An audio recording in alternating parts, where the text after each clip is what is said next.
Hello friends, hope you all are doing well. Friends, आज एक बार फिर हम इंग्लिश ग्रामर के न्यू सेशन के साथ आपके साथ हैं। फ्रेंड्स, आज का जो टॉपिक हमने लिया है वो है सब्जेक्ट वर्ब एग्रीमेंट। हमने पिछले सेशन में देखा कि कैसे parts of speech basically different role होता है वर्ड्स का जो सेंटेंस में प्ले करते हैं। The role played by words in a sentence, they are called parts of speech. There are 8 parts of speech like noun, pronoun, adjective, verb, adverb, preposition, conjunction, interjection. Friends, आज का जो topic है वो बहुत ही important topic है। ये आपके examination के लिए बहुत इंपॉर्टेंट हो जाता है। Basically these are rules of grammar. इसको आप ध्यान से देखेंगे और समझेंगे, और हो सके तो आप ये सारे रूल्स को आप नोट कर लीजिए और इसको रिवाइज कीजिए। So friends, the topic is subject verb agreement. Subject verb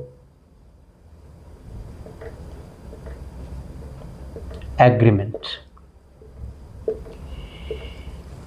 basically इसके पीछे का जो मेन कॉन्सेप्ट है that is there must be an agreement, यानी कि सहमति होनी चाहिए एक सब्जेक्ट और वर्ब के बीच में। यानी कि in any sentences there is a subject and there is a verb. तो उस सेंटेंस के सब्जेक्ट और वर्ब के बीच में एक एग्रीमेंट होनी चाहिए, यानी कि एक सहमति होनी चाहिए। Basically the verb of a sentence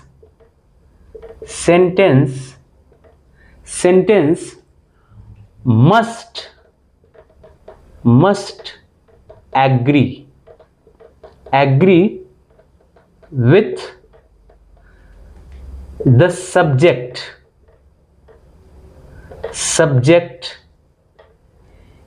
in terms of number and person। इसका अर्थ हुआ क्या? द वर्ब यानी कि हर एक सेंटेंस, अगर एक सेंटेंस बेसिकली क्या होता है, सेंटेंस में एक सब्जेक्ट होता है। आप सब्जेक्ट का अर्थ क्या हुआ? सब्जेक्ट बेसिकली डूअर हुआ, यानी कि जो वर्क परफॉर्म कर रहा है, बेसिकली दैट इज सब्जेक्ट। और वर्ब क्या हुआ? एक्शन हो गया। ये तो वर्ब जो सेंटेंस का होगा उसके बीच में एग्रीमेंट होना चाहिए, सब्जेक्ट और वर्ब में एग्रीमेंट होना चाहिए। और फिर वो किस मुद्दे पे एग्रीमेंट होना चाहिए? वो मुद्दा है नंबर और person. So there are 4 keywords, that is verb, another is subject, there is number and there is person. There are 4 things. verb के बारे में हमने पार्ट्स ऑफ स्पीच में डिटेल में डिस्कशन किया है। अगर आप इसके बारे में विशेष जानना चाहते हैं तो प्लीज़ उस वीडियो को आप रेफर कीजिए, उस वीडियो को आप देखिए। बेसिकली वर्ब क्या होता है? वर्ब इधर इज एक्शन है, फीलिंग है, स्टेट है, कंडीशन है, दीज आर कॉल्ड वर्ब्स। और जहां तक सब्जेक्ट की बात आती है तो बेसिकली किसी भी सेंटेंस में जो सब्जेक्ट होता है इधर नाउन और प्रोनाउन होता है। सो यानी कि नाउन और प्रोनाउन और वर्ब के नंबर में एंड पर्सन में एग्रीमेंट होगा। अब हम नंबर की बात करते हैं। जिस मुद्दे पे एग्रीमेंट होगा उसकी हम बात करते हैं।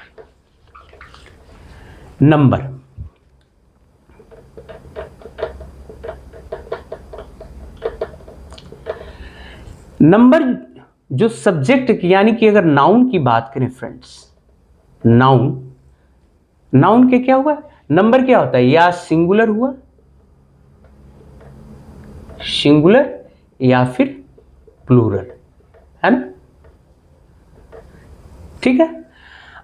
अब हम नाउन की बात करें तो नाउन में हमने देखा कि सिंगुलर प्लूरल होता है, सिंगुलर प्लूरल। तो नाउन में क्या होता है, जनरली अगर कोई नाउन है उसमें अगर हम उसके सिंगुलर फॉर्म में अगर एस ई एस लगाते हैं तो ये क्या बनता है, प्लूरल बनता है। ठीक है, लेकिन अगर वर्ब की बात करें, आप इस बात को ध्यान दीजिए, अगर वर्ब की बात करें तो इसका जो ओरिजिनल फॉर्म होता है that is in plural. Original form क्या हो, original form, original form, original form जो वर्ब का होता है that is plural. And original form जो वर्ब का होता है दैट इज सिंपल प्रेजेंट। ये क्या होता है, सिंपल प्रेजेंट होता है। जैसे आप कहते हैं सिंग, सिंग, जब आप सिंग क्या है तो सिंग क्या है, प्लूरल है। जबकि उल्टा अगर आप किसी भी चीज को नाउन में देखेंगे में तो नाउन में सिंगुलर क्या होगा, जैसे बॉय, तो बॉय है नाउन का सिंगुलर, लेकिन बॉयज अगर करते हैं तो क्या हो गया, प्लूरल हो गया।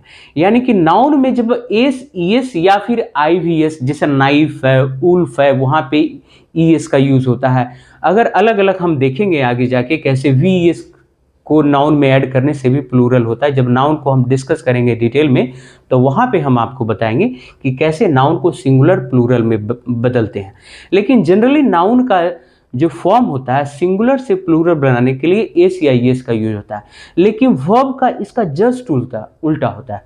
वो वर्ब में हमेशा जो ओरिजिनल फॉर्म होता है वर्ब का दैट इज प्लूरल, और उसमें जब एस या एस लगाते हैं तब आपका बनता है वो सिंगुलर।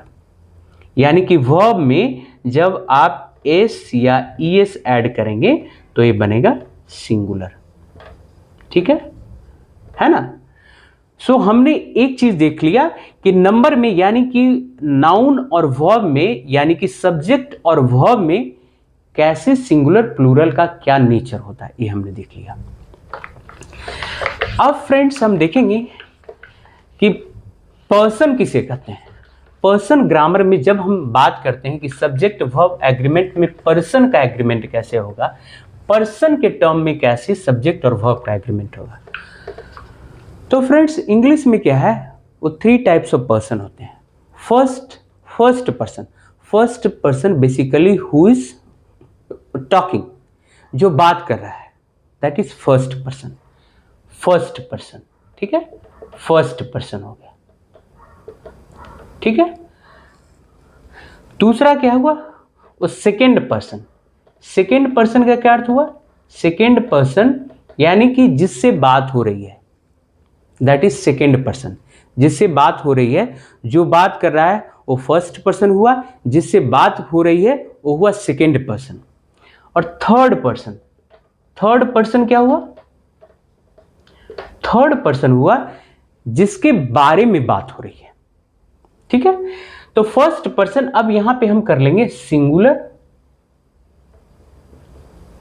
सिंगुलर, और यहां पे हो गया प्लूरल। ठीक है, प्लूरल। अब इसको आप आराम से समझिए, बिकॉज ये अगर आप सब्जेक्ट वर्ब एग्रीमेंट का एक बेसिक है, अगर इस चीज को आप समझ लेते हैं तो आगे का रास्ता आपका आसान हो जाएगा। अब फर्स्ट पर्सन का अगर सिंगुलर करते हैं मीन्स जो बात कर रहा है, इट्स लाइक आई। ठीक है, और इसका प्लूरल क्या होगा, इसका प्लूरल होगा वी। अब सेकेंड पर्सन क्या हुआ, सेकेंड पर्सन हुआ यू, एंड सेकेंड पर्सन का प्लूरल भी क्या होगा, यू। ठीक है, अब थर्ड पर्सन का सिंगुलर क्या होगा, इधर ही मीन्स अगर मेल है, फीमेल है तो क्या होगा, सी। ठीक है, और अगर न्यूटर जेंडर है तो क्या हो गया, इट। और ये तीनों का क्या होगा, प्लूरल क्या होगा, दे। अब फ्रेंड्स ये सारे पर्सन के बारे में देखेंगे कैसे इसका वर्ब का ट्रीटमेंट होता है। अगर प्रेजेंट टेंस की बात करें और सिंगुलर में बात करें तो आई के साथ क्या लगेगा? एम। आई के साथ एम लगेगा। I am going, I am doing, I am writing. We के साथ क्या लगेगा? वी के साथ are, like we are doing, we are writing. Then first person के प्लूरल के साथ आर यूज होगा वी के साथ। अब दूसरा सेकंड पर्सन है, सेकंड पर्सन का सिंगुलर है। अब सिंगुलर के साथ यू के साथ यहां आर ही यूज होगा। ये आप याद रखेंगे हमेशा, यू के साथ, और प्लूरल के साथ भी आर यूज होगा। ठीक है। जहां पे थर्ड पर्सन आएगा, थर्ड पर्सन यानी ही, सी, इट, यहां के सिंगुलर के साथ हम इज यूज करेंगे, और यहां इसके प्लूरल दे के साथ हम आर यूज करेंगे। ये जो हमने दिखाया friends, these are the uses of present tense, यानी कि प्रेजेंट टेंस में ऑक्सिलरी वर्ब का कैसे ट्रीटमेंट होगा ये हमने देखा।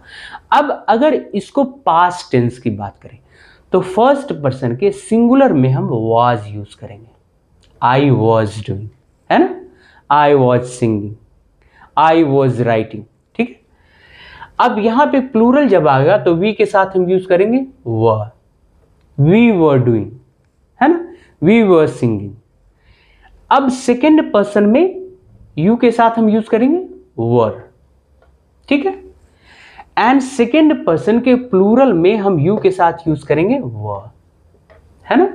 बिल्कुल आसान है, बस आप ध्यान देते जाइए, आप बिल्कुल थोड़ा सा ध्यान देते जाइए, आपकी इंग्लिश बहुत ही अच्छी हो जाएगी। इंग्लिश ग्रामर बहुत आसान है, अगर थोड़ा सा इंटरेस्ट के साथ इस आप चीज़ों को सीखिए तो। इसके बाद अगर थर्ड पर्सन सिंगुलर के साथ जाते हैं, थर्ड पर्सन सिंगुलर के साथ तो क्या हो जाएगा?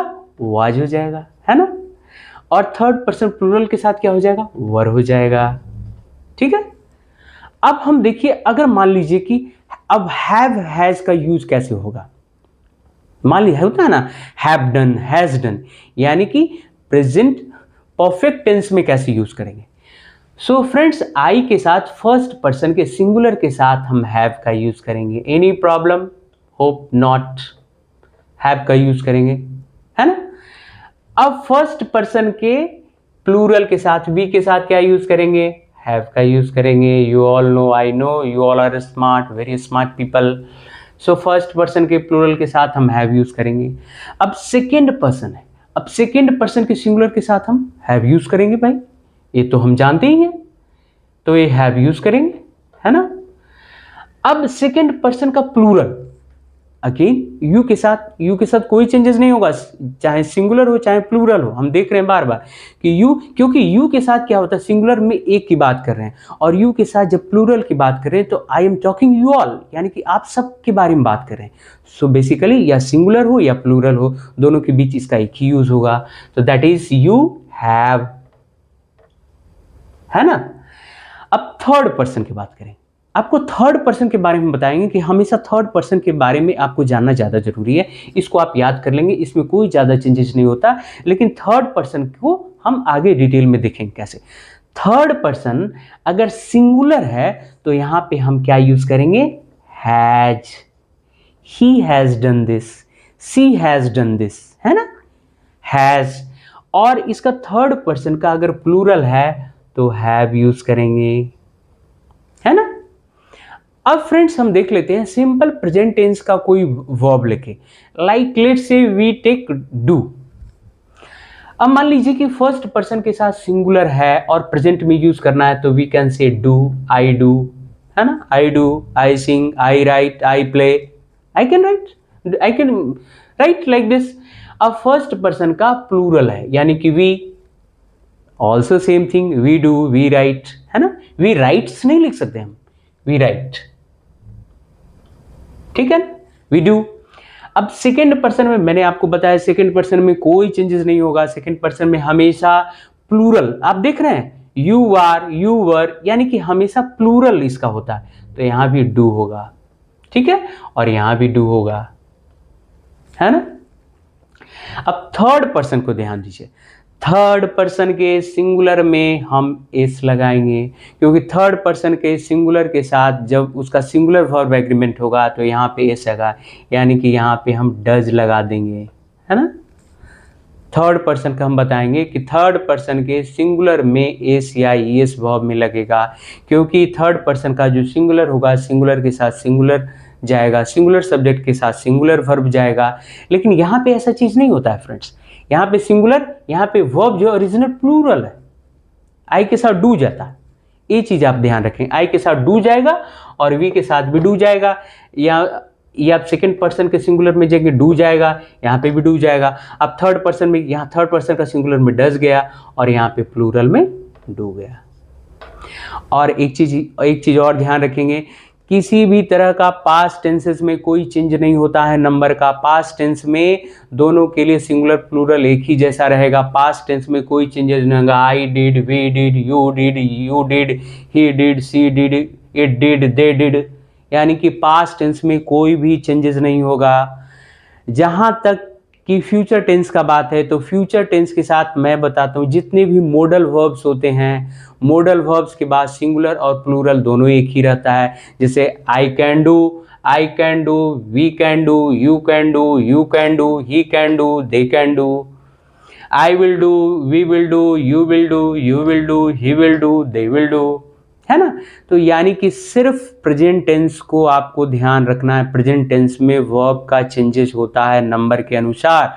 और सिर्फ आपको एक चीज़ ध्यान रखना है कि ये दो चीज़, थर्ड पर्सन में ये चेंजेस होता है, एस या एस लगा के आप क्या करेंगे, वर्ब को सिंगुलर बनाएंगे और बाकी सब सेम रहेगा, ठीक है।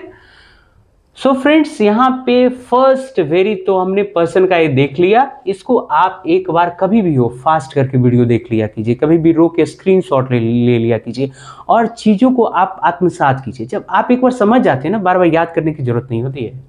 एक बार चीज़ों को समझ गए, ये देखने के लिए वो बार बार एक बार चीज़ों को आप अंडरस्टैंडिंग बना लीजिए, देने वो आपकी हो जाती है।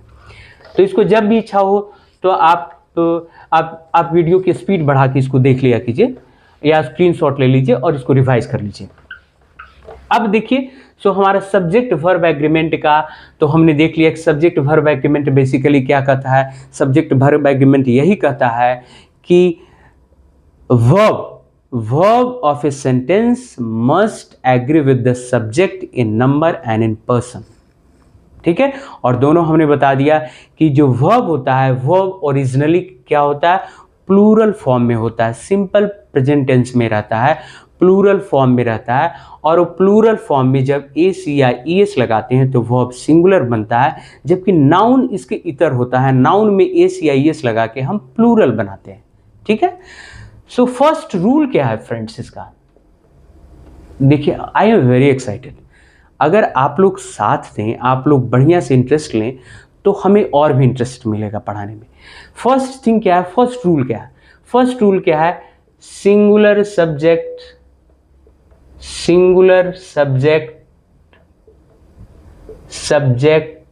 के साथ singular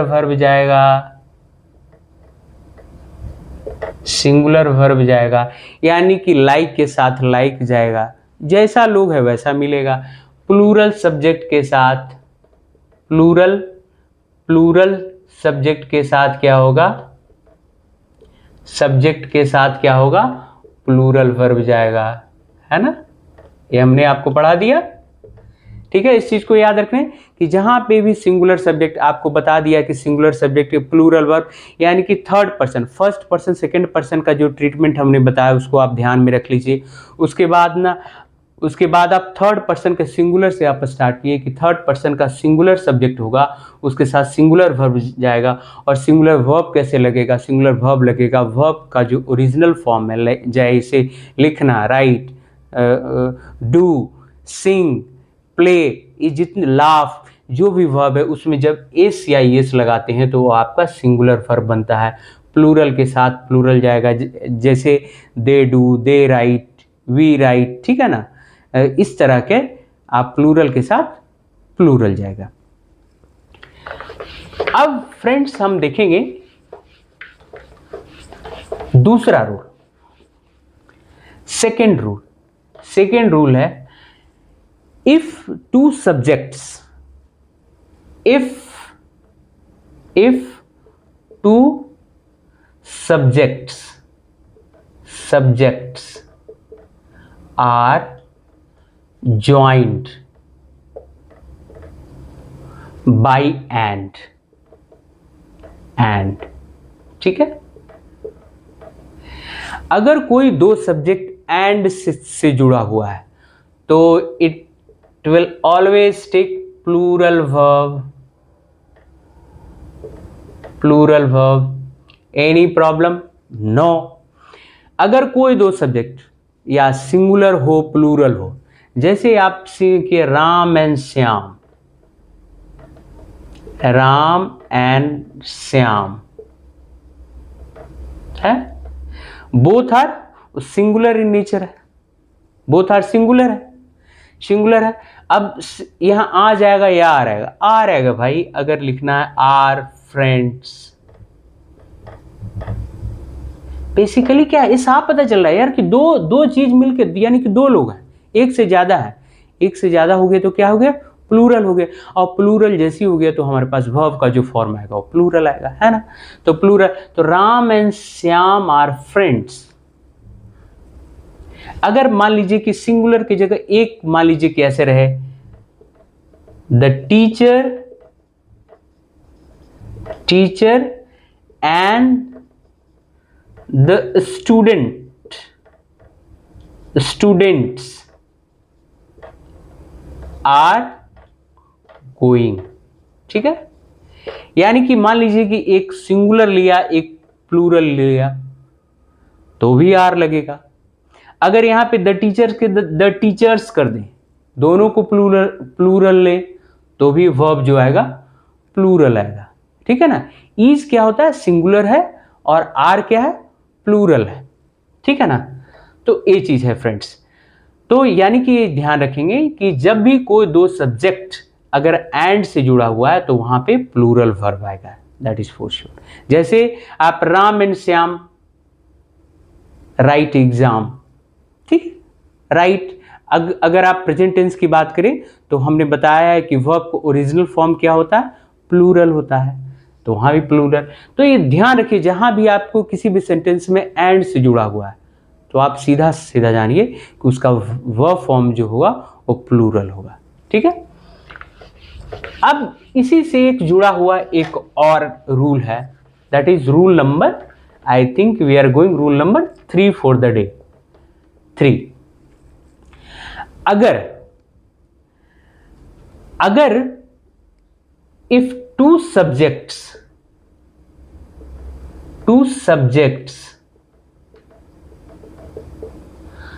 joined by and,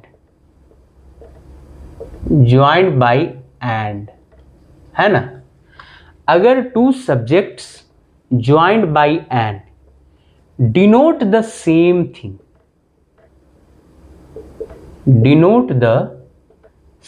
thing, है ना, सेम थिंग, देन फिर जो वर्ब आएगा वो सिंगुलर आ जाएगा, है ना. अगर कोई दो सब्जेक्ट लिखे और उसका वर्ब जो है वो सेम थिंग है, यानी कि मोटा मोटी आपको आइडिया है कि basically it is saying the same thing, then वहां पे जो वर्ब आएगा वो सिंगुलर आएगा. जैसे कि मान लीजिए कि हम बोले bread and butter, bread and butter, तो यहां इज या आर ए होलसम फूड. बताइए क्या होगा. नो, आर नहीं होगा, इज होगा. ब्रेड एंड, बेसिकली क्या है, दोनों फूड की बात कर रहा है. ब्रेड एंड बटर एक मीन्स ना वो डिश की बात कर रहा है, एक फूड मीन्स आइटम की बात कर रहा है, हालांकि दोनों सेम है लेकिन मोटा मोटी फूड की बात कर रहा है. तो ब्रेड एंड बटर को एक साथ आप लिख सकते हैं. तो bread and butter is a wholesome food. जैसे आप कह सकते हैं rice and curry is my favorite dish. Okay, rice and curry is my favourite dish. Again rice and curry एक फूड आइटम की बात कर रहा है ना. तो यहां पे हम बेसिकली सेम चीज को डिनोट कर रहा है. तो यहां पे हम सिंगुलर वर्ब का यूज करेंगे, इज का यूज करेंगे. ठीक है फ्रेंड्स. सो फ्रेंड्स, इस तरह से हम और भी बहुत सारे इसके रूल्स हैं, इंग्लिश ग्रामर के बहुत सारे रूल्स हैं इसके सब्जेक्ट वर्ब एग्रीमेंट्स में. सो बेसिकली और जो रूल है इसको हम नेक्स्ट वीडियो में देखेंगे. सो बेसिकली इसको आज का जो सेशन था इसका मेन इंपॉर्टेंट बात है, इस चीज़ को आप ध्यान रखिए कि सिंगुलर सब्जेक्ट के साथ सिंगुलर वर्ब लगेगा और प्लूरल सब्जेक्ट के साथ प्लूरल वर्ब लगेगा. वर्ब जो होता है, वर्ब का ओरिजिनल फॉर्म प्लूरल होता है और उसमें जब एस या ईएस लगाते हैं तो वो सिंगुलर बनता है. आपका थर्ड पर्सन होता है, थर्ड पर्सन सिंगुलर के साथ आप सिंगुलर वर्ब यानी कि एस या ईएस फॉर्म लगाते हैं, बाकी के साथ ज्यों का त्यों हम रहने देते हैं. आई के साथ एम लगेगा, वहाँ वी के साथ आर लगेगा, यू के साथ आर लगेगा, यू के साथ वर लगेगा, आर और वर लगेगा. ठीक है. सो फ्रेंड, नेक्स्ट सेशन में हम और भी ऐसे सब्जेक्ट वर्ब एग्रीमेंट के बहुत सारे रूल सिंपल एंड ल्यूसिड वे में, जिसको आसानी तरीके से आपको समझ आए, उसको हम आपको समझाएंगे. सो आप प्लीज़ आप वीडियो को लाइक कीजिए, शेयर कीजिए और चैनल को सब्सक्राइब कीजिए.